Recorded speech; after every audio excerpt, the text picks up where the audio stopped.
é o todo é maior do que a soma das partes. Então, quando a gente fala de uma família tóxica, muitas vezes a gente reduz, a gente não amplia aquilo que não é só um conceito. Então, a gente precisa tomar muito cuidado, esses espaços, assim, eu dou nome para aquilo que eu estou vivendo. E aquilo que eu estou vivendo não necessariamente é aquilo que todo mundo está vivendo, na verdade, é bem particular. Então, quando você está fazendo esse movimento, enquanto terapeuta, você precisa ser muito cauteloso para perceber, peraí, eu não vou conseguir avançar se eu não fizer um movimento de acolhimento de uma unidade parental. Aí essa unidade, quando ela modifica o pensamento, quando ela melhora a consciência, ela tem a capacidade de ajudar a ampliar essa mudança para os outros integrantes desse sistema. Salve, bom dia, boa tarde, boa noite, independente do horário que você estiver assistindo. Meu nome é Milton, fala aqui com o Maicon do Psicotalk Podcast. Salve, salve pessoal, estamos aí para mais um episódio aqui no Psicotalk Podcast. Muito prazer, para você que não me conhece, eu me chamo Maicon Oliveira. Nós somos estudantes de psicologia do último ano da faculdade, agora do 9º período, e já vamos começar o episódio agradecendo porque a gente bateu 2.000 inscritos no YouTube, não é isso? Demorou um pouquinho, mas já temos 2K de inscritos, então agradecendo todo o pessoal que está colaborando aí, que veio também pelo vídeo da Elba, dos outros vídeos. Muito obrigado por vocês estarem acompanhando a gente, se inscrevendo no canal. Continuem sempre dando like, se inscrevendo no canal, apertando o botãozinho de hype que tem bem aí um pouco, é só rolar um pouquinho para baixo, tem um botão de hype, ajuda bastante a gente e faz o vídeo ser recomendado para outros públicos que não assistem geralmente ao Psicotalk Podcast. Então isso aumenta o nosso alcance e a mensagem que é passada aqui também é repassada para outras pessoas que estão de fora um pouco dessa nossa bolha da psicologia. Mas vamos falar um pouco da nossa convidada de hoje. A gente trouxe aqui Bruna Mussalem, maravilhosa aqui, psicóloga clínica, terapeuta familiar e trabalha com orientação parental também, é isso, Bruna? Tem mais alguma coisa que tu queira acrescentar? Que eu esteja Não, esquecendo? tá ótimo, por enquanto é um bom começo. Obrigada por me receberem, principalmente na pessoa do Renato, que tá aqui com a gente, Sim. né? Mas também vocês, como estudantes, né? A iniciativa de vocês é maravilhosa, né? De buscar conhecimento através desse bate-papo aqui, e aí vamos lá. Exatamente, mas um pouquinho antes da gente começar, a gente tem um anúncio do nosso patrocinador, que no caso é a Release Comunicação Visual, que está patrocinando o episódio de hoje.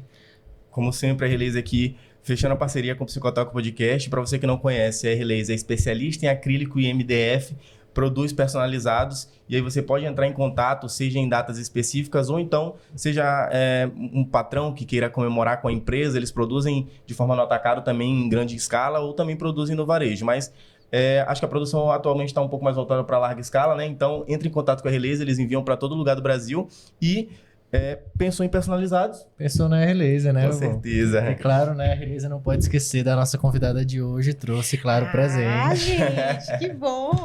Deixa eu ver aqui esse presente. Uau! Essa é uma das luminárias personalizadas, no caso essa com o modelo do Troféu Psicotalk, que a Release produz também. Você pode mandar fazer um personalizado de acordo com a sua vontade, né? Seja de uma foto ou então seja da logo da sua empresa. Você pode entrar em contato com eles, vocês conseguem achar eles tanto na descrição do vídeo aqui do YouTube, quanto no perfil do Instagram também. A gente tem alguns vídeos em collab, ou entrando em contato, que é @rlaser_comunicação_visual, não é isso? Exatamente. É comunicar. É porque eu não tenho um tio, mas é comunicação visual. No teu tio. Aí você cedilha. Mas vamos lá. A gente tá no 19º episódio do Psicotalk e hoje a gente vai falar de terapia familiar, que é o que sabemos que Bruna sabe muito bem, a área dela, então vamos explorar bastante. E assim, já falando de terapia familiar, quando a gente fala assim, terapia familiar, me surge um certo questionamento, que é o seguinte: a gente está falando de uma terapia com a família inteira, ou a gente está falando de uma terapia com o sujeito para tratar assuntos familiares? E aí acho que essa dúvida fica para mim e fica para a galera que está em casa também, porque geralmente as pessoas reconhecem a terapia de 1 para 1, né? A clínica propriamente dita. E aí, como então fazer uma terapia com a família? Quais são as limitações e como é que funciona mais ou menos esse processo? Você consegue explicar pra gente? Pronto. Excelente pergunta. Acho que até para a gente começar, né? A mostrar realmente como é que é esse funcionamento, né? Como é que se dá o processo da terapia familiar sistêmica, né? A minha formação, ela é baseada justamente nesse olhar, nesse cuidado, na compreensão com relação ao sujeito, nas questões que vêm de ordem familiar. Então, só para um critério até psicoeducativo, né, existe a terapia individual, né, quando o foco está na experiência do sujeito. E essa experiência, ela pode estar em vários lugares, vários espaços. Na terapia familiar, essas experiências, elas são complementares à experiência desse sistema. Então, quando é que eu estou numa terapia individual? É quando eu estou nesse espaço, como você mesmo disse, de 1 para 1. E nesse 1 para 1, há uma preocupação com relação a compreender e acolher aquele sujeito com relação à sua individualidade, às suas particularidades, aos limites que ele precisa impor. Quando há um contexto familiar, é quando esse espaço ele exige um cuidado maior, em virtude de uma necessidade de uma comunicação, de conflitos que estão sendo extremamente persistentes e que não estão sendo resolvidos, situações de vida dentro desse espaço, dentro dessa dinâmica, como divórcio, mudança na vida dos filhos, com as idades, as etapas, né? O luto. Então, todas essas questões, esses fenômenos que acontecem dentro desse sistema, eles são abordados junto com a família.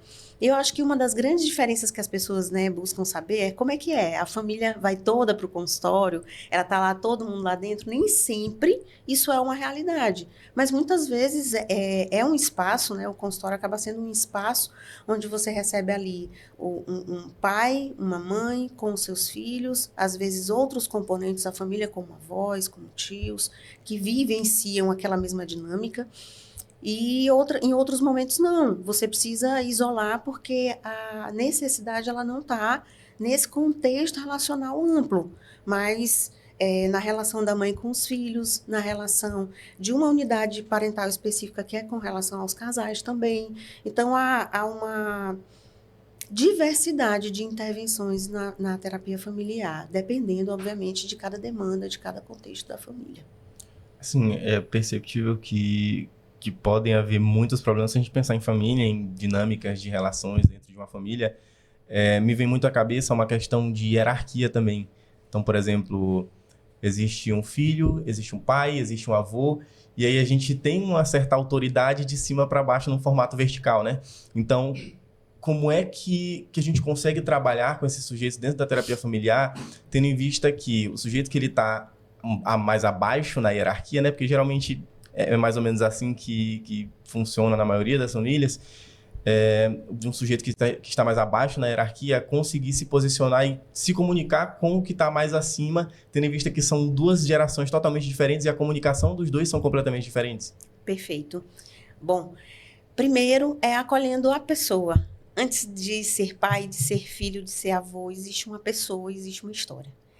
Quando a família chega para essa intervenção, ela se dispõe, ela precisa acolher a pessoa, né? Independente de ser o 1 para 1, como a gente já havia falado, mas dentro do próprio sistema. Então, as pessoas precisam olhar que existe uma história, e essa história ela não começa com a minha função enquanto pai, ou a minha necessidade ou função enquanto filho, enquanto avô, né? Enquanto neto.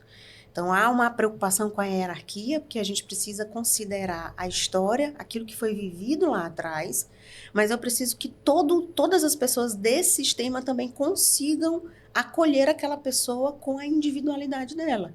Porque se nós cuidarmos do sistema familiar baseado na hierarquia, eu vou dever para a geração atual, que é uma geração atualizada, como o nome mesmo já diz, e eu também posso dever para gerações anteriores e para as experiências vividas lá atrás.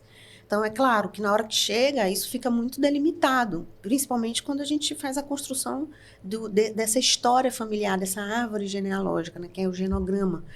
Mas, ao longo desse processo terapêutico, há uma necessidade de compreender de onde que aquela pessoa veio. E da onde que esses comportamentos e as próprias emoções estão sendo trabalhadas no sentido de perpetuar alguns padrões ou então no sentido de realmente quebrar, rebelar aquilo que não foi bom até ali e que está sendo atualizado por gerações seguintes. Como é que funciona a questão da intervenção na terapia? Por exemplo, chegou a família. Primeiro seria individual com cada um e depois todo mundo junto? Ou seria ao contrário, todo mundo junto e depois um atendimento individual para poder saber da história de cada um? Uhum. Quando as pessoas entram em contato, elas já trazem para a gente mais ou menos um pouco do que elas esperam, né? Na verdade, a demanda inicial, que não necessariamente é a demanda terapêutica. E, na grande maioria, a intervenção é feita inicialmente com as unidades parentais principais, né? Aquelas pessoas que estão no convívio direto, que o Grofenbrenner chamou de micro, né, sistema.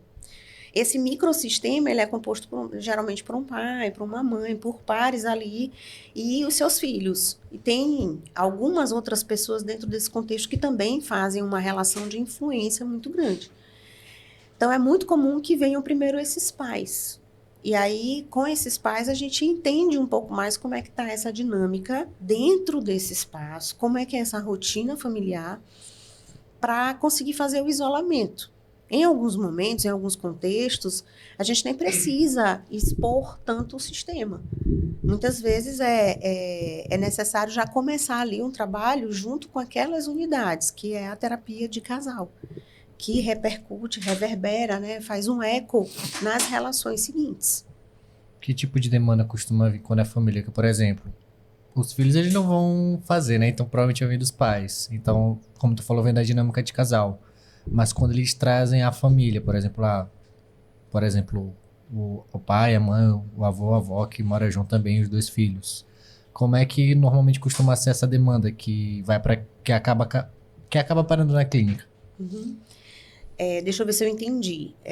Qual a demanda que normalmente acontece para que eles tenham ido para a clínica? Não que seja a principal, por exemplo, tu falar, às vezes vem com uma demanda e não é a principal, ou seja, vem com uma demanda e acaba sendo outra. Mas que costuma levar a família para a clínica. Tá. Bom, o silêncio, muitas vezes, os segredos familiares, os conflitos, né, principalmente entre gerações, a dificuldade de manejar aquela criança que vira um adolescente, que daqui a pouco vira um adulto, que ali ainda precisa muito daqueles pais, em virtude da geração atual, que está demorando um pouco mais para sair de casa. E aí esses conflitos que vão acontecendo, eles chegam na terapia muitas vezes em forma disso que eu acabei de falar, né? Inicialmente eu falei, através de muito silêncio, de muita dificuldade de ter uma conversa, né? De resolver uma situação que ela se repete o tempo inteiro. As brigas são as mesmas, pelas mesmas coisas e com uma dificuldade muito grande das pessoas conseguirem não só falar, mas também conseguirem ouvir. Ou isso é transformado através de conflito ou muito afastamento, que são as privações.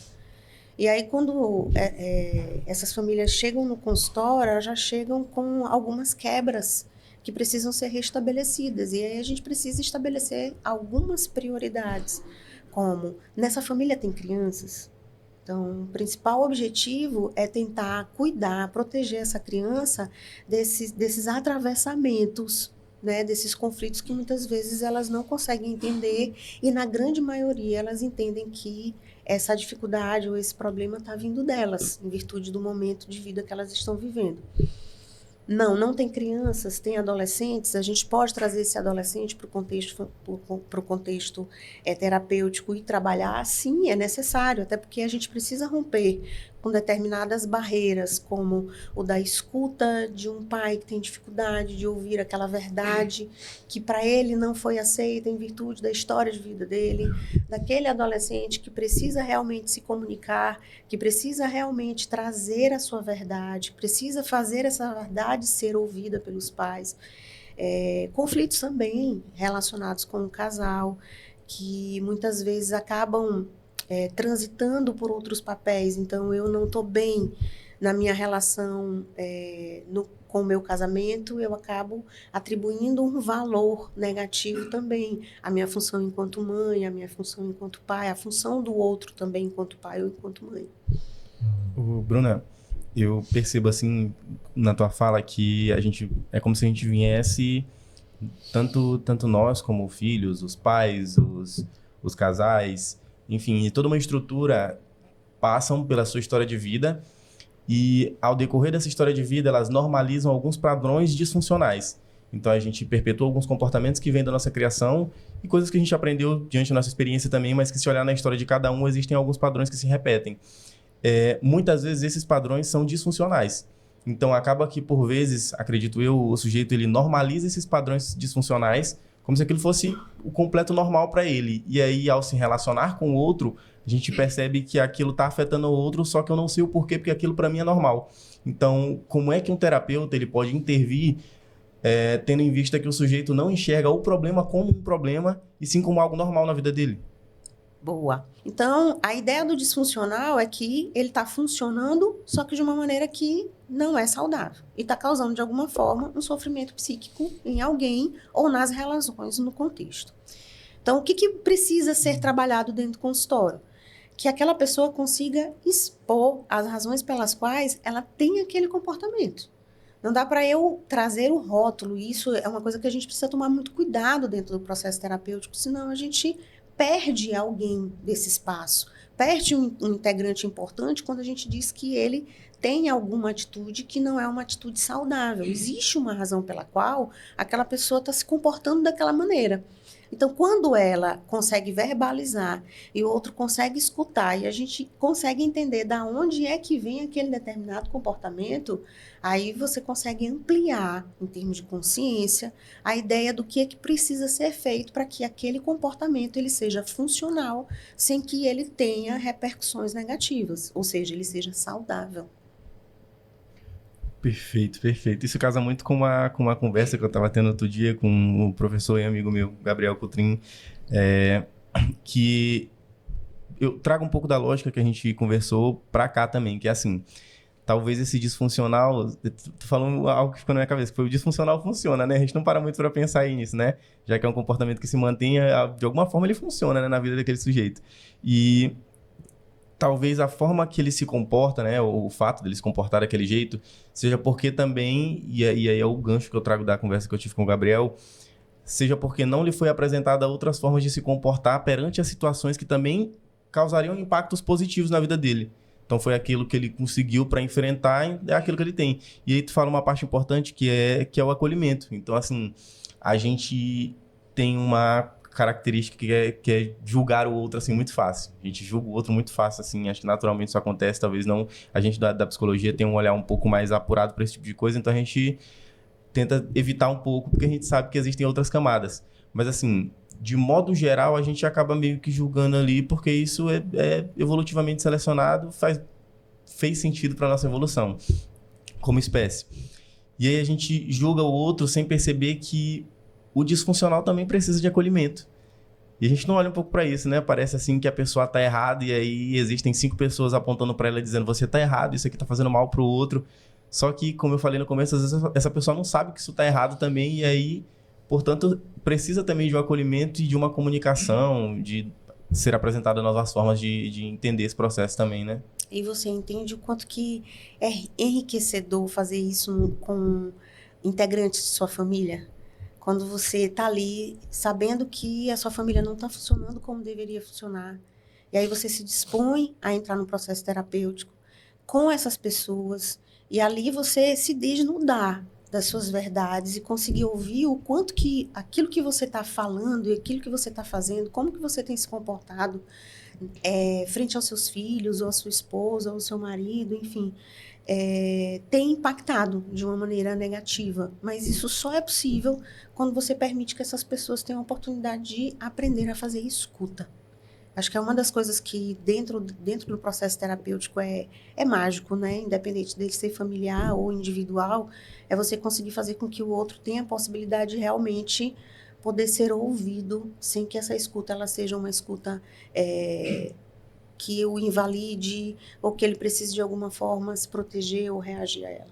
Bruna, quando tu fala sobre essa questão, porque principalmente a principal ferramenta do terapeuta vai ser a escutativa, então dele conseguir escutar e acolher e trabalhar de alguma forma aquilo que a pessoa traz.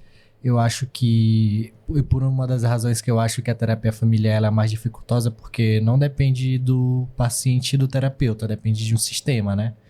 Então eu imagino que seja muito difícil, às vezes em algumas famílias, que aí vai ser aquela famosa frase, famílias tóxicas, de que tem muito conflito em si e que eu imagino que esse conflito vai reverberar para a clínica.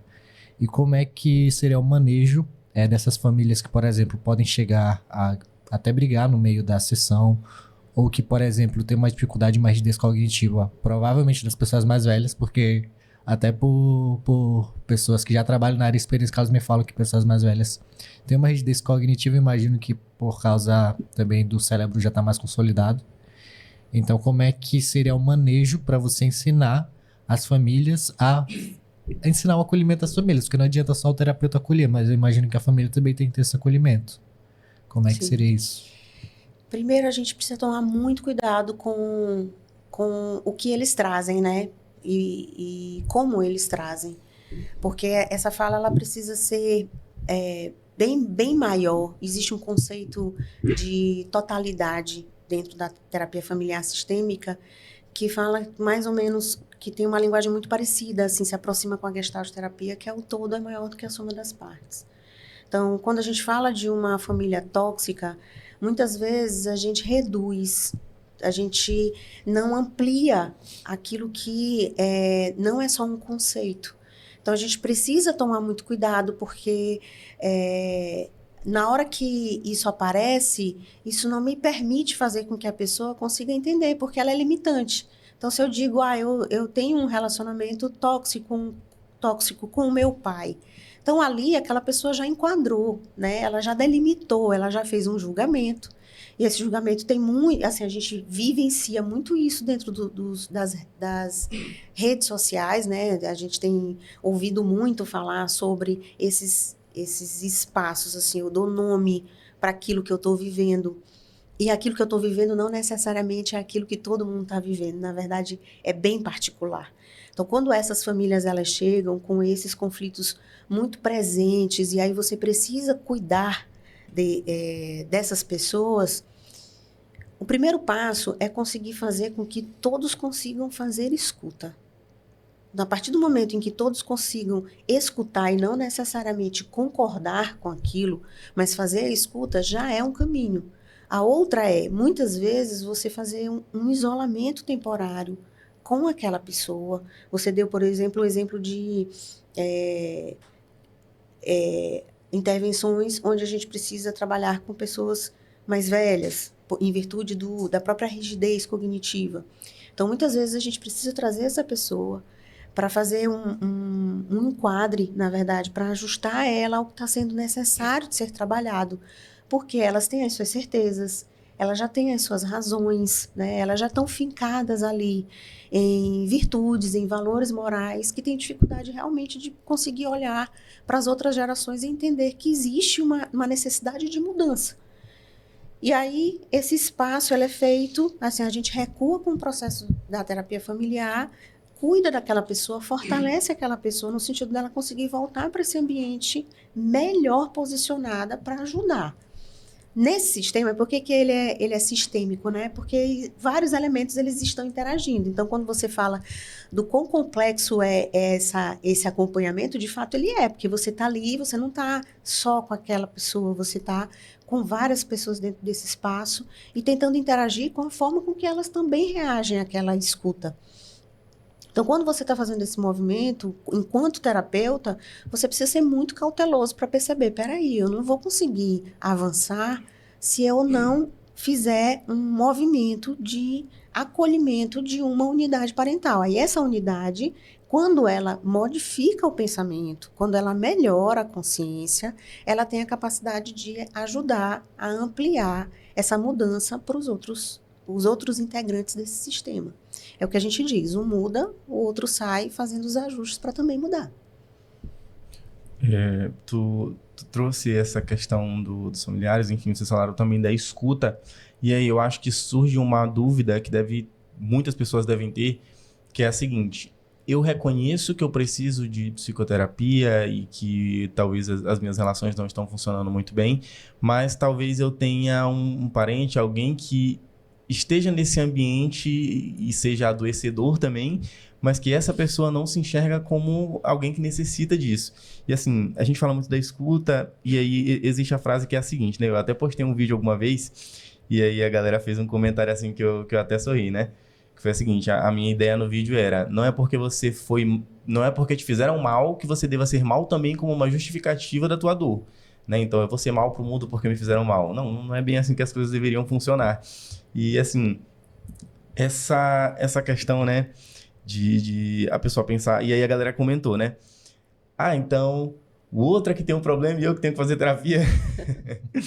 E assim, como é que a gente consegue trazer essa pessoa resistente, essa pessoa que não se enxerga como alguém que poderia se beneficiar da psicoterapia, para que ela faça parte desse processo também e faça essa dinâmica funcionar melhor dentre essas relações familiares ou de casais?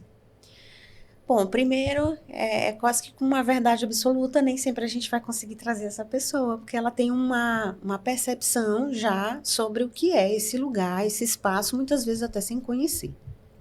Um julgamento, né, como a gente estava falando.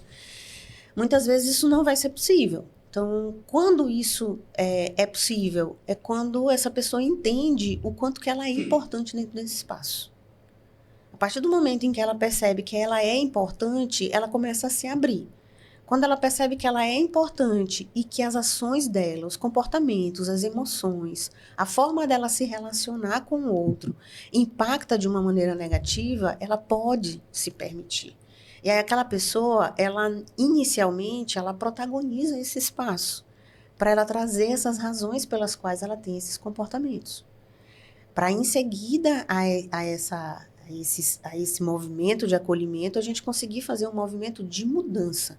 Então, ela vai precisar primeiro ser ouvida, primeiro ser acolhida, as pessoas ao redor aprenderem a escutar da onde foi que ela veio e por que que ela tem essas atitudes, toma essas atitudes, ou tem essa forma de viver e de se relacionar, para em seguida a gente conseguir colocar as outras pessoas no meio desse espaço.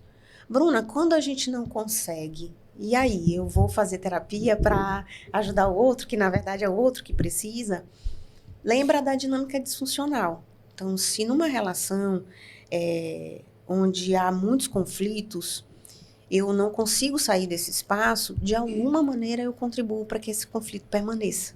E aí vem um processo de responsabilização e ampliação da minha consciência.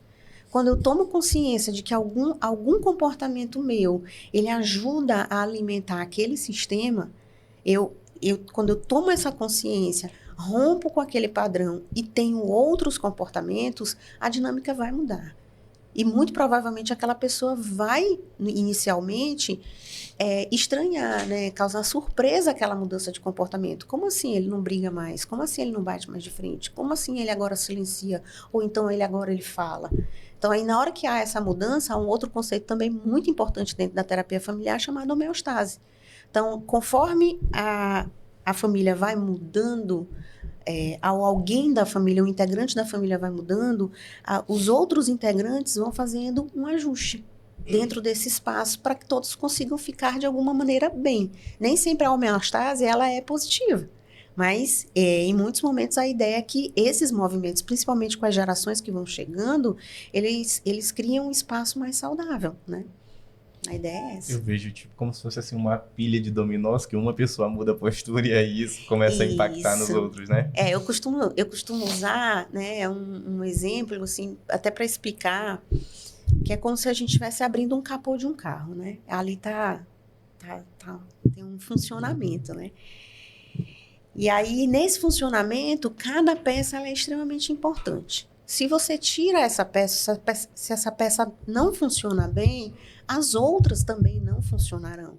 Então, quando a gente fala de disfuncionalidade, quando a gente fala de famílias tóxicas, a gente está falando de um contexto muito maior do que uma pessoa. A gente está falando de uma relação, né? Então, aquelas peças, elas se encaixam naquele lugar, elas não se encaixam em outros lugares.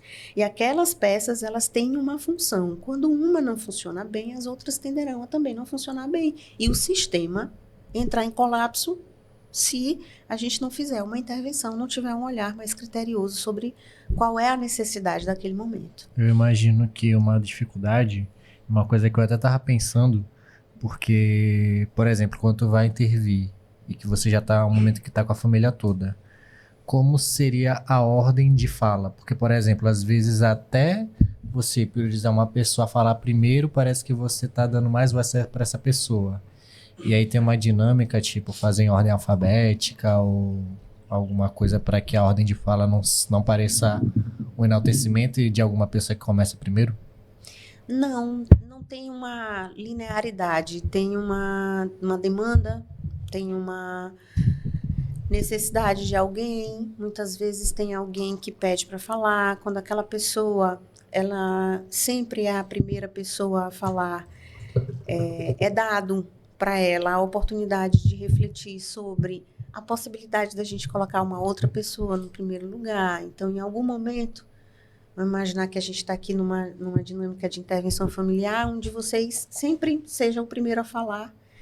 E aí vai chegar a hora onde vai ser necessário a gente dizer, vamos dar oportunidade para outra pessoa começar ao invés de você. Mas isso não tem uma regra, não tem uma ideia de quem vai primeiro. O que a gente precisa não é nem tanto tolher aquele que fala, ou dar voz, mas mais dar voz para aquele que está silenciado. De alguma maneira está ali calado, só ouvindo, sentindo, mas sem conseguir expressar. Então há um cuidado, né? Assim, em por onde que a gente vai começar? E aí, geralmente, já existe assim, um movimento que a própria família já vai fazendo, né, de quem começa primeiro, mas a ideia é sair encaixando outras escutas para que todos possam conseguir fazer um equilíbrio diferente daquele que já é feito, né, por eles, inclusive. Eu imagino que uma das coisas que acontece bastante é a pessoa monossilábica da família. Então, vamos dizer, os pais, provavelmente o pai e a mãe falam muito, talvez até o irmão mais velho, ou até qualquer um dos filhos fica em silêncio durante a terapia toda e ela tem que falar. Eu imagino que seja aquele processo individual que tu falou, como na pessoa mais velha que é mais rígida, que tem que dar um pouco mais de, vamos dizer, ênfase para ela, para que ela consiga se entender e poder voltar para o contexto familiar. E é para essa pessoa mais nova que não fala nada ou que fala muito pouco durante as dinâmicas de família. Seria mais ou menos essa forma ou seria de outra? Também, muitas vezes isso é feito de maneira conjunta, para que todas as pessoas entendam que aquele silêncio, ele precisa ser trabalhado. Não só pelo terapeuta, mas pelo próprio sistema. Então, a terapia familiar, ela tem como premissa ela ser uma psicoterapia de intervenção breve.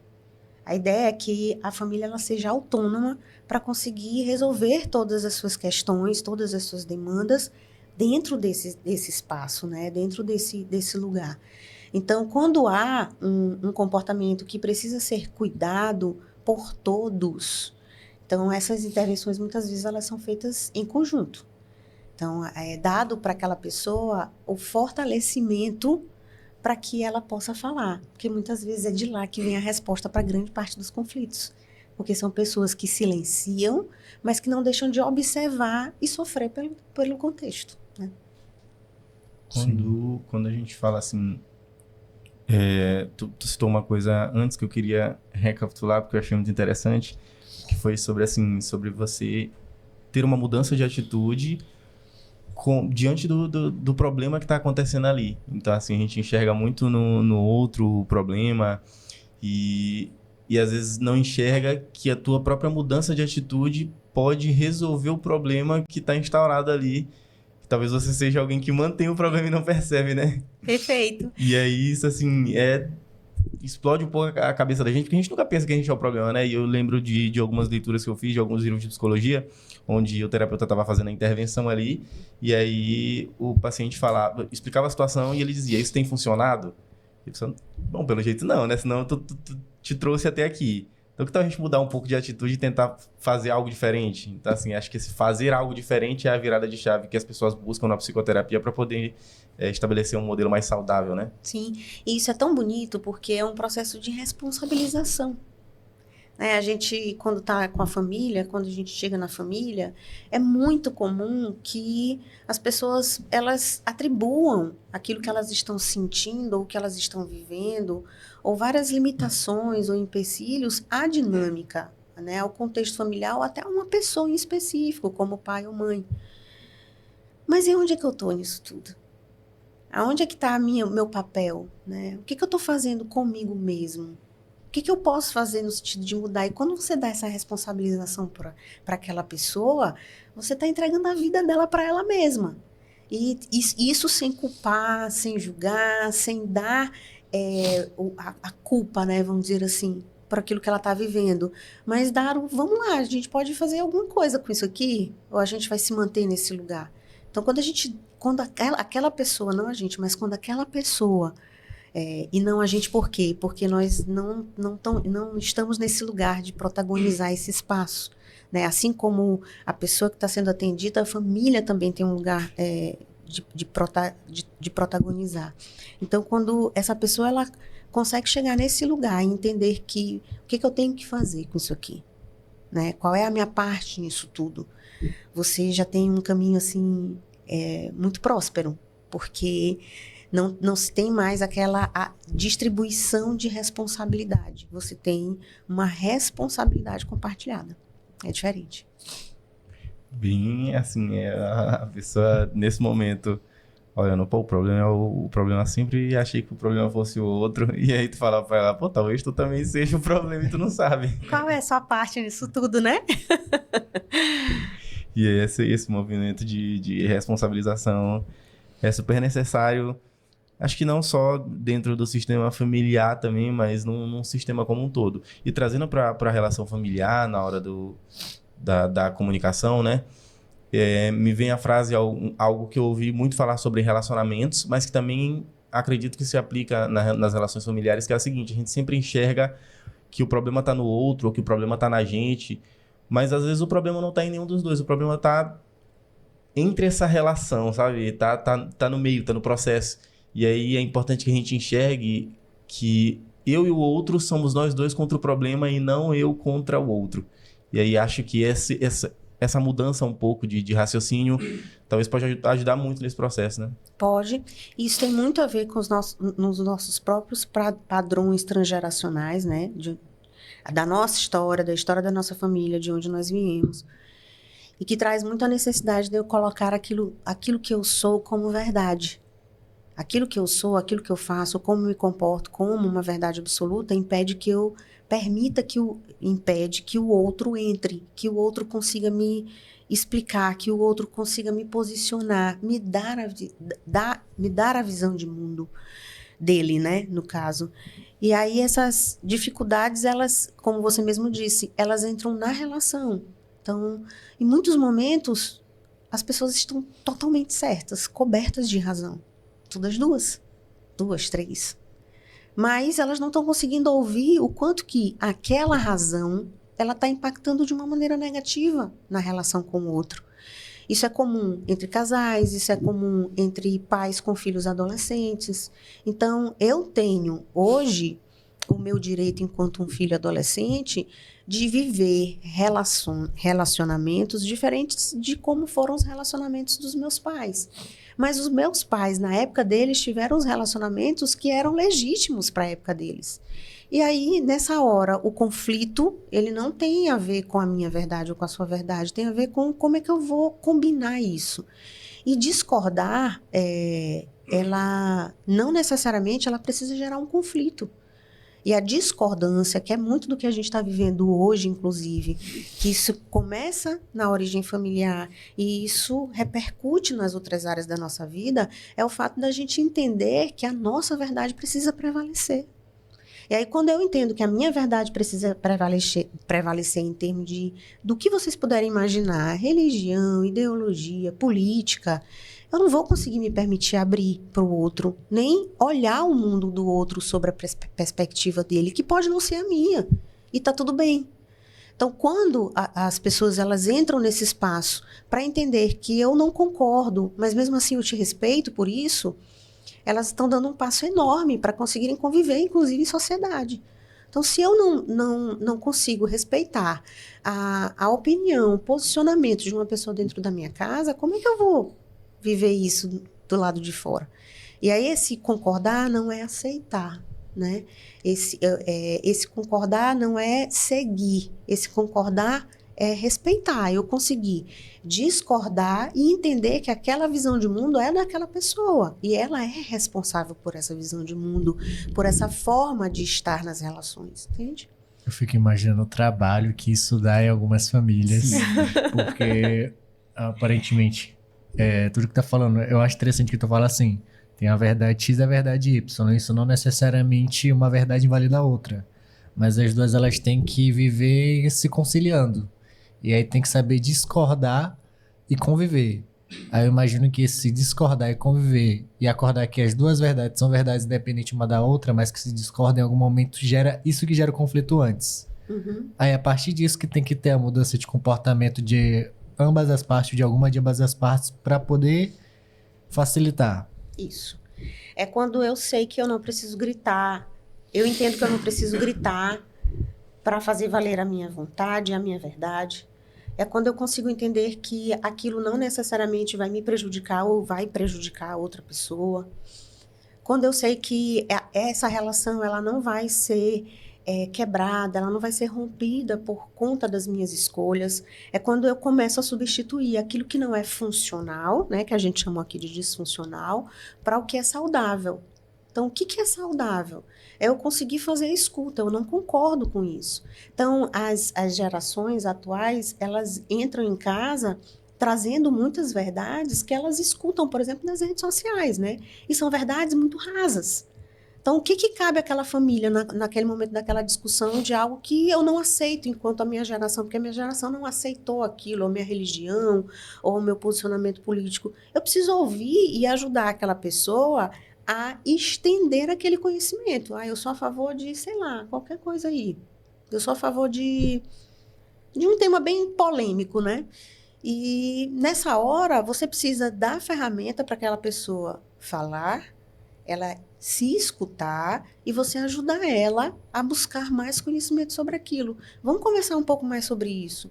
Eu não concordo com você, mas eu respeito seu posicionamento. E conforme a pessoa vai aprofundando, ao invés de eu simplesmente dizer aqui não entra esse tipo de assunto, eu não aceito, desse jeito eu não quero você aqui, e aí eu nego algo muito maior que é o amor, que é o afeto, que são as relações que foram vividas, principalmente as primeiras relações, que muitas vezes, no caso do adolescente, que eu estou dando o exemplo aqui, houve uma infância muito bem vivida, mas na adolescência, quando esse adolescente ele se tornou livre para falar aquilo que ele pensa, ele começou de alguma forma a ser rejeitado por aquela dinâmica familiar. E aí nessa hora que a gente precisa trazer essa família de volta, principalmente no afeto, porque senão aquela verdade ou aquela forma de eu me posicionar no mundo é confundida como ameaça, é dada como ameaça para aquela pessoa e confundida com afeto. E aí é confundida com eu não te amo mais porque você pensa dessa forma. E a ideia é a gente tirar justamente o sintoma, que são os conflitos, e tentar chegar na origem. Qual que é a origem? É o afeto. Então, quando há o afeto, né, a expressão do afeto genuíno, quando se percebe que há o amor ali dentro, ele tá sendo expressado, só que não de uma maneira tão clara para todos, aí sim a gente tem condições de trabalhar. Porque a gente não cuida mais só do sintoma, a gente não dá só o remédio ali para febre, a gente cuida de algo muito mais extenso e com um propósito, que é o quê? Que a família fique bem. Tu me cita essa situação e aí me vem à cabeça algo muito, acho que muito nítido, assim, que é a gente não conseguir dizer ao outro o que se passa na gente e o outro enxergar aquilo sob a ótica dele. Então, assim, quando a gente olha para alguém, a gente olha para um conjunto de informações da história de vida, das relações dessa pessoa. Então, a pessoa é um aglomerado de informações, ela tem uma forma de enxergar o mundo, e aí eu venho e choco ela com outra, completamente, uma visão completamente oposta, e isso às vezes até dentro da própria família, dentro do próprio relacionamento. E, assim, por eu ter a minha forma de enxergar o mundo e de me relacionar com ele, acaba que às vezes eu me comporto de um jeito que, sob a tua ótica, faz parecer que eu não te amo. E aí, acho que esse é um dos grandes problemas que devem existir dentro das relações, que é como é que eu consigo fazer o outro entender que o que eu tô tentando demonstrar não é o que ele tá percebendo, e sim o que eu tô sentindo. Perfeito. Aí a gente não vai para o sintoma, né, que é o problema. A gente vai para a origem da construção desse afeto, né? Da relação de qualidade, do que foi deixado lá atrás e que se perdeu. Quais foram os últimos momentos, né? Os momentos em que aquelas pessoas elas conseguiram compartilhar de suas verdades, muitas vezes a mesma verdade, e que estava tudo bem. Que momento foi esse? E às vezes esse momento já fazem muitos anos. Mas quando você recupera, você consegue entender que aquela família está brigando para ficar bem. Ela está brigando para ficar junta, ela está brigando para se resolver.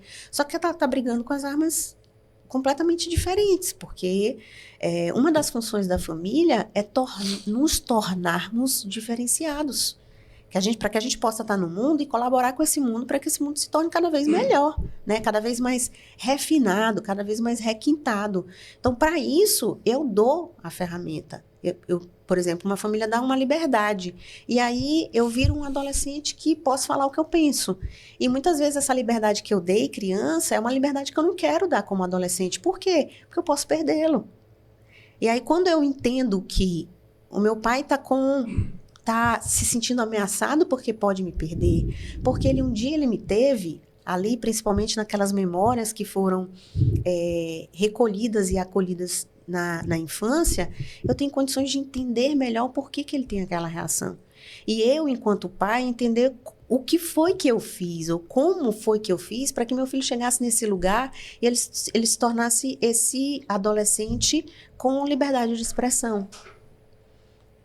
Acho que às vezes a gente tentar prender e forçar as coisas faz afastar mais ainda, né? Muito. E aí muitos problemas acontecem por causa disso. Tipo, eu vou tentar te segurar aqui e aí assim, porque eu te amo. E assim eu consigo te segurar aqui, eu consigo te manter protegido. E assim, a própria Ana Sui, tem uma psicanalista chamada Ana Sui, que ela fala num livro chamado A Gente Mira no Amor e Acerta na Solidão, que é a ideia de que você costura uma fantasia para alguém, e aí quando essa pessoa não quer vestir essa fantasia porque ela quer usar a própria roupa, você se frustra. Isso. Então a gente quer que o outro se encaixe no nosso padrão e na nossa definição do que é amor e do que é ideal, e quando isso sai da nossa definição, a gente se frustra e acredita que não, aquilo não é amor, não é o que eu queria, e não é esse tipo de relacionamento que eu quero para minha vida, seja na minha família ou nos meus relacionamentos interpessoais.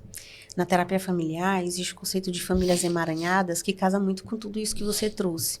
Nas famílias emaranhadas, há uma necessidade de todos estarem ali, em contato uns com os outros. E há uma forma de controle, e esse controle, muitas vezes, ele é confundido com o afeto. Eu controlo você, ou eu não deixo você sair porque eu amo você, porque eu quero proteger você, porque eu não quero que você viva experiências que não são tão boas. E além de eu me frustrar, porque aquele outro é completamente diferente, então quando há um corte do cordão umbilical, ali nasce uma pessoa. Ali nasce alguém completamente diferente daquilo que eu imaginei, eu idealizei, enquanto o bebê ideal, né, da psicanálise, né, que a psicanálise tanto fala. Então, há uma pessoa. Se eu continuo com esse espaço de controle, eu me frustro, porque aquela pessoa ela não é aquilo que eu espero, não vai ser, mas eu vou continuar buscando, principalmente enquanto figura que controla. Mas aquela outra pessoa, ela perde em identidade, ela perde em autonomia. Então, ela não consegue ser pessoa porque ela precisa o tempo inteiro de alguém. E aí ela não consegue, e aí ela vai, de alguma forma, estendendo essas mesmas relações emaranhadas para outras pessoas. E a ideia é justamente o quê? A gente tornar pessoas independentes. E para tornar essas pessoas independentes, elas precisam caminhar sozinhas, extremamente conscientes de sua responsabilidade e de sua identidade. Mas para isso, a família vai precisar dar esse espaço para que ela faça esse movimento sozinha. E entenda que para ela se estabelecer nas outras relações sociais, ela vai precisar compartilhar com o outro e não querer do outro aquilo que o outro não vai conseguir ofertar para ela durante muito tempo. Pode até inicialmente conseguir ofertar, mas em algum momento ela vai querer vestir justamente a roupa, como você mesma disse, você mesmo falou sobre a Sui, que é dela e não que é daquilo que eu construí para ela. Acho que essa quebra... Boa parte dos problemas também, assim, a gente vai falando e eu vou identificando possíveis causas.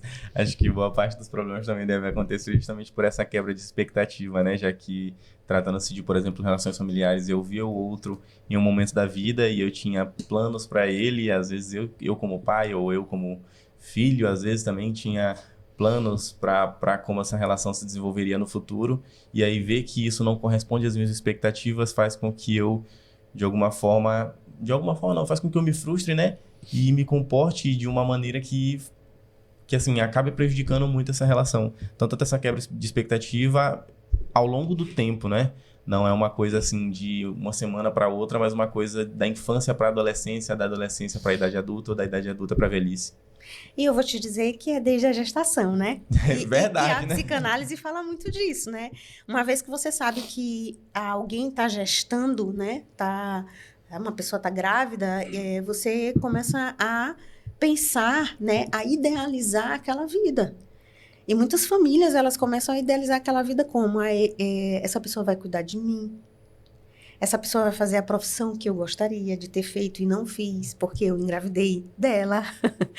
Essa pessoa vai ser menino, menina. Então, todas essas idealizações, elas vão fazendo com que eu vá crescendo no meu imaginário, enquanto sistema, uma percepção que ela vai ser quebrada a partir do momento em que aquele bebê nascer. Que a gente tem uma ideia, né? A minha geração tinha um bebê Johnson, acho que vocês não são dessa geração, era um bebê lindo, um bebê de propaganda. Hoje é bebê reborn. Pronto, hoje é o bebê reborn. E era um bebê lindo, né? E todo mundo dizia, o bebê Johnson, eu quero que nasça, gordinha, carequinha, bonitinho, sorrindo. E aí, nas primeiras horas de nascimento, é uma criança que não dorme, né? Então, a primeira quebra de expectativa, acho que vem bem daí. E o contrário também é verdadeiro do que você trouxe. Muitas vezes, a família, ela até com o filho na idade adulta, ele ainda está buscando esse bebê ideal. Aquele que eu construí, aquele que eu queria. Com muita dificuldade de aceitar aquele que ele é. E aquele que ele é tem a ver com as características físicas, tem a ver com a estrutura de personalidade, tem a ver com as dinâmicas, a qualidade dos relacionamentos, tem a ver com as escolhas. Muitos embates das famílias, elas acontecem justamente quando esse indivíduo começa a se diferenciar ou a seguir o mesmo padrão.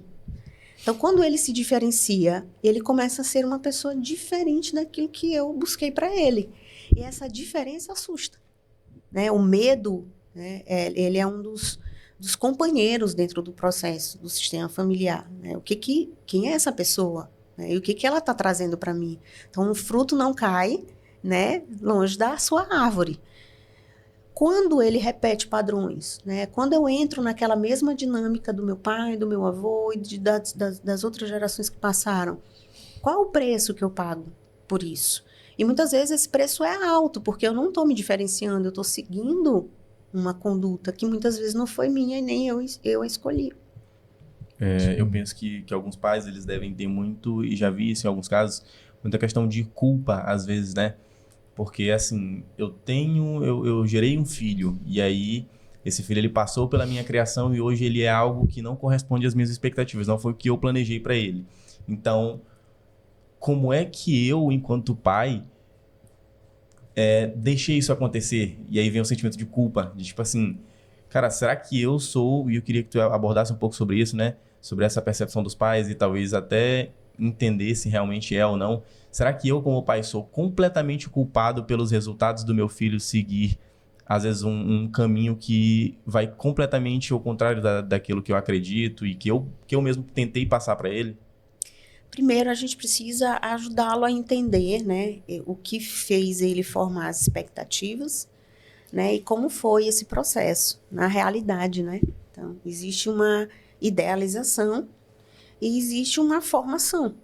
Existe uma pessoa que foi criada por você ao longo dos anos e essa pessoa, ela tem ali uma forte influência sua, principalmente das suas expectativas. Então, o que a gente precisa é alinhar. Pelo que você está trazendo, essa pessoa tem uma expectativa elevada, mas ao longo do processo, ela não injetou essa expectativa nessa relação. Porque se esse filho ele se tornou algo completamente diferente daquilo que eu busquei, onde eu estava durante todo esse processo. E aí há uma questão muito importante para a gente tratar aqui, que são as influências, né? Eu não posso deixar de falar sobre um processo de responsabilização e não de culpa dessa família, mas também eu tenho que considerar o que tem nesse contexto mais amplo, que é o mesossistema e é o macrossistema. O ambiente do qual nós vivemos hoje, por exemplo, numa rede social, ainda existe uma idealização do que é uma família feliz, do que é uma pessoa bem resolvida emocionalmente. E há uma distorção. E essa influência não deixa de impactar dentro de um sistema que está ali tentando, de alguma maneira, fazer com que suas expectativas sejam supridas, né? Aquela pessoa, ela consiga realizar aquilo que eu busquei para ela, aquilo que eu projetei. Mas, muitas vezes, essas dinâmicas, elas não se cruzam quando deveriam se cruzar. Que é quando eu converso com tudo o que influencia o meu filho, né? O que vai diferenciar o meu filho das expectativas que eu criei sobre ele? É o caminho que foi feito até ele chegar na formação onde ele está. Nesse caminho, eu injetei aquilo que eu acreditava, eu fui atrás, junto com ele, de fazer os ajustes que eram importantes para a formação da identidade dele, daquilo que eu queria, ou então eu estava extremamente equivocado com relação ao que era realmente necessário para ele. Então, há uma necessidade da gente tentar entender da onde foi construídas essas expectativas. Se foram expectativas baseadas na própria história de vida daquele pai. Se foram geradas na história de vida dele, a gente tem que considerar que isso diz respeito muito mais a ele do que ao próprio filho. E ao momento onde ele está criando esse filho. Não, diz respeito a tudo que eu busquei ao longo de todos os anos. Então, vamos revisitar tudo que foi vivido, né, como ele foi criado, quais foram os ambientes em que ele viveu, como que essas verdades elas foram colocadas, e eram verdades mesmo. Isso é muito comum dentro de contextos em que a gente impõe, né, regras e normas. Então, quando elas são impostas, elas são obedecidas inicialmente, para depois elas serem confrontadas. E aí eu preciso ter uma razão lógica, óbvio, para que aquilo ali, ele tivesse sido colocado dentro daquele espaço, dentro daquela relação. Então, muitas vezes, nesse confronto é que a gente consegue perceber que há uma discrepância entre aquilo que eu busquei e aquilo que realmente aquele sujeito é. Com relação ao que você trouxe da culpa, a gente precisa olhar para a história, né, para a experiência de vida daquelas pessoas. É muito comum a gente dizer, uma mãe, ela nunca é a mesma mãe para vários filhos, porque os contextos foram diferentes, e de fato isso é verdade. E ali, naquele contexto, aonde é que aquela mãe estava, onde é que aquele pai estava, onde aquela figura do cuidador estava? E em que momento ele pode se sentir responsável por aquilo que aconteceu com o seu filho, com sua filha, ou pela própria relação. É uma relação de dependência, é uma relação de distanciamento, afastamento, é uma relação que precisa de afastamento. Na hora que você entende o porquê, lá através da história, da experiência do que foi vivida com aquela ligação, né, com aquela parentalidade, casais, mãe com filhos, pai com filhos, você consegue ter uma dimensão melhor do da onde foi que eu deixei de oferecer e por que eu deixei de oferecer aquilo que era tão importante e que de repente causou um afastamento, causou um conflito e a possibilidade de você de alguma forma restaurar. Essa restauração, ela passa pela percepção de onde eu poderia ter sido melhor e não necessariamente de onde eu errei. Quando eu tomo essa consciência, eu me permito perceber o meu erro, eu dou a oportunidade para outra pessoa perceber que eu errei, e ali há uma definição de limites e parâmetros para que a relação possa ser, de repente, melhor estabelecida. Perfeito.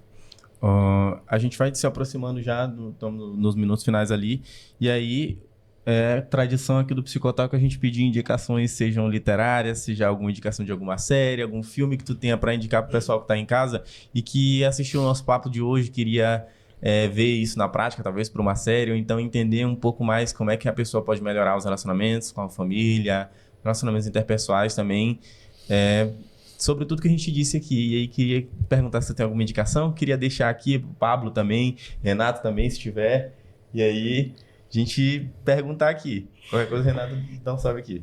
Tá, muito bem. Bom, primeiro, aprofundar, né, o estudo para os estudantes de psicologia, né, aprofundar um pouco mais esse estudo sobre terapia familiar sistêmica. A gente precisa de pessoas que estejam envolvidas com o contexto familiar, isso é muito importante. Entender que esse espaço é um espaço que dá viabilidade às relações e permite que essas pessoas elas cresçam, elas evoluam, né, no amor, no respeito, no cuidado, no acolhimento, na escuta, no carinho, na atenção, na dedicação que possam dar umas para as outras. E eu sou suspeita para falar, eu sou apaixonada, né, pela minha profissão, sou apaixonada pela minha especialidade, acho que ela é muito válida. No mundo de hoje, né, com certeza nos outros mundos também, né, nos outros espaços sociais, mas hoje está sendo uma demanda muito importante. E eu acho que hoje um escritor contemporâneo, né, que tem uma linguagem bem acessível, é o Renato Caminha, que fala bastante sobre famílias. Ele não é da minha abordagem, ele é da TCC, mas ele tem uma fala muito acessível, muito boa, né, sobre essa questão do contexto familiar. Bom, os filmes por si só, eles já trazem várias dinâmicas, a gente percebe, muito voltado para a questão americana, né, de como os americanos eles se relacionam. Mas os filmes brasileiros, eles também mostram muito dessas dinâmicas. É importante a gente ter essa sensibilidade de olhar como é esse funcionamento, como se dá esse funcionamento, principalmente sobre os contextos políticos, que é onde a gente mais se mobiliza, né? A nossa nação mais se mobiliza, e perceber o quanto que nós nos tornamos frágeis quando a gente está diante das nossas próprias verdades. E eu acho que é mais ou menos por aí. Acho que é isso. Não consigo dar aqui um nome para um livro, mas eu acho que estudar um pouco mais. Indicações Pablo, indicações Renato. Eu tenho, vou deixar minha indicação aqui, vou no banheiro rapidinho aqui, vou deixar Renato fazer o fechamento do programa de hoje junto com o Pablo. Mas eu vou deixar minha indicação aqui, que é aquela série Adolescência que saiu na Netflix, muita gente assistiu. Sim, acho que tem alguns conflitos assim que a gente consegue perceber bastante. Tem até a própria psicoterapia ali, com um processo em meio de intervenção. E assim, várias coisas acontecendo ao mesmo tempo. Acho que quem ainda não assistiu, é uma boa assistir, né? Uma boa série, gostei bastante. Inclusive aí espero pela segunda temporada. E acho que livro eu não tenho nenhum. Mas eu acho que essa série é muito boa. Eu vou deixando aí. E vou deixar o Renatão aqui finalizar hoje aqui. Dar um oi pra professora dele aqui, porque foi professora dele, eu sei que ele tem esse carinho. Chega aí, Renato. Mas da tua indicação logo, cara. Oi, gente, tudo bem? Eu indicaria um filme, um dos filmes mais fantásticos pra mim, porque ele fala sobre apegos, né? Eu acho que a gente falou aqui muito sobre relações, sobre grupos. E eu até deixar essa deixa, né?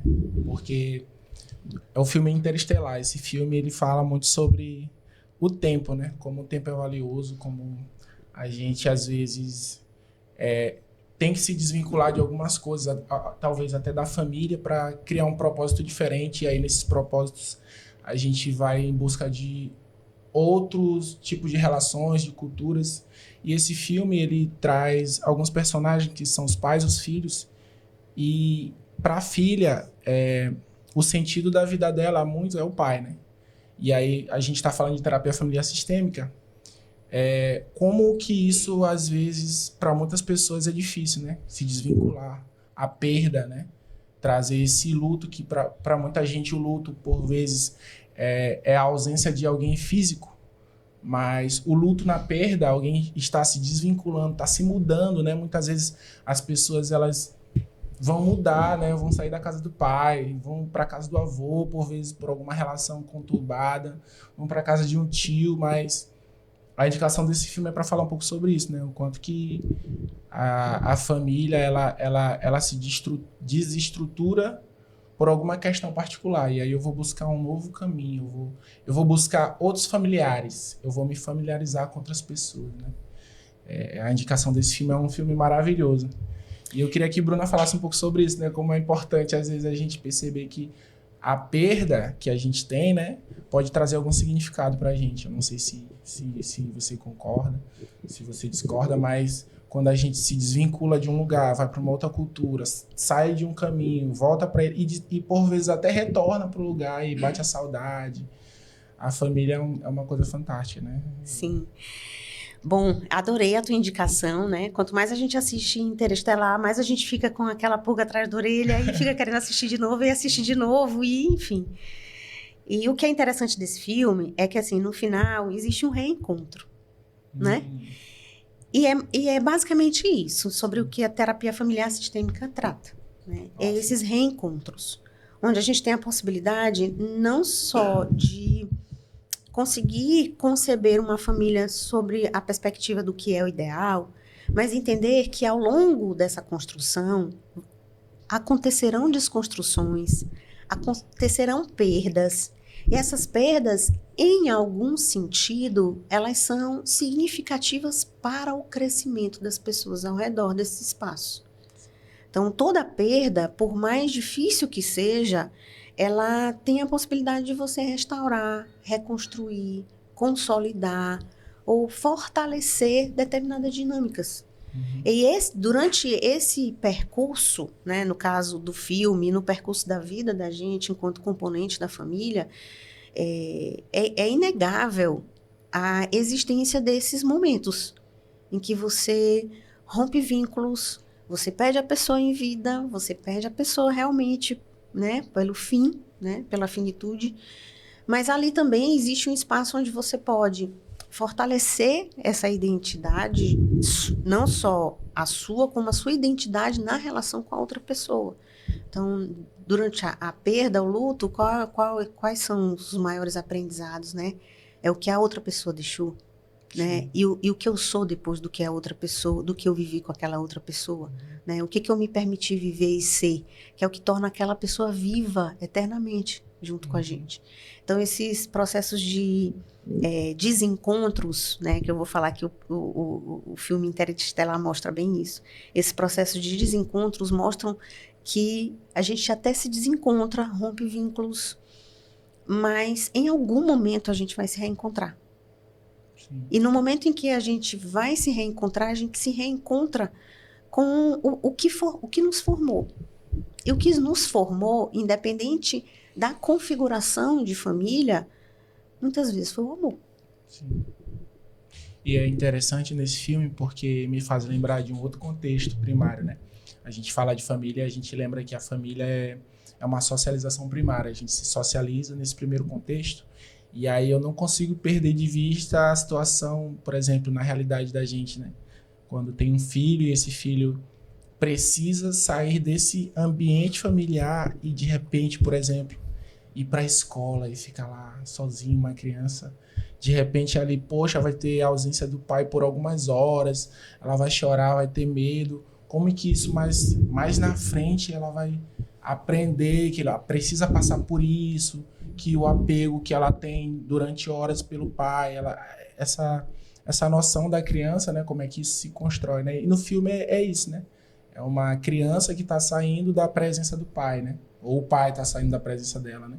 Mas aí ela cresce, ela vai tendo investigações, ela vai buscando algumas coisas, e lá no final o tempo é tão valioso, né? Isso eu deixo muito fixo aqui, o tempo, porque a gente tem muitas oportunidades boas, outras oportunidades que a gente perdeu, mas a gente tem que fixar essa questão do tempo. Sim. E eu deixo agora a minha palavra pro Pablo. Senhores, estou sem indicação, sem repertório no momento, mas quem sabe no próximo episódio eu volto. Mas enfim, já fazendo as considerações finais, agradeço a Bruna por ter aceitado esse convite de estar aqui batendo papo com a gente, ao Renato, o Maicon, todo o pessoal da produção que está com a gente em mais um episódio. Bruna, deixe suas considerações finais, seu contato para quem queira entrar em contato. Sua câmera é aquela bem ali, para falar agora com o público. Quem quiser, quem sabe, uma terapia familiar com você, por onde o pessoal pode te encontrar. Tá bom. Bom, não é difícil, né? Acho que todos os meus alunos, todas as pessoas que me conhecem têm o meu contato, né? Eu sou Bruna Mussalem, sou terapeuta familiar, né? Já atuo na área há mais de 20 anos, tenho um prazer enorme em acompanhar famílias, em ver o movimento dessas famílias fazerem um processo de mudança, né? De reconciliação com o seu próprio sistema e conseguirem caminhar aí com propósitos bem mais saudáveis.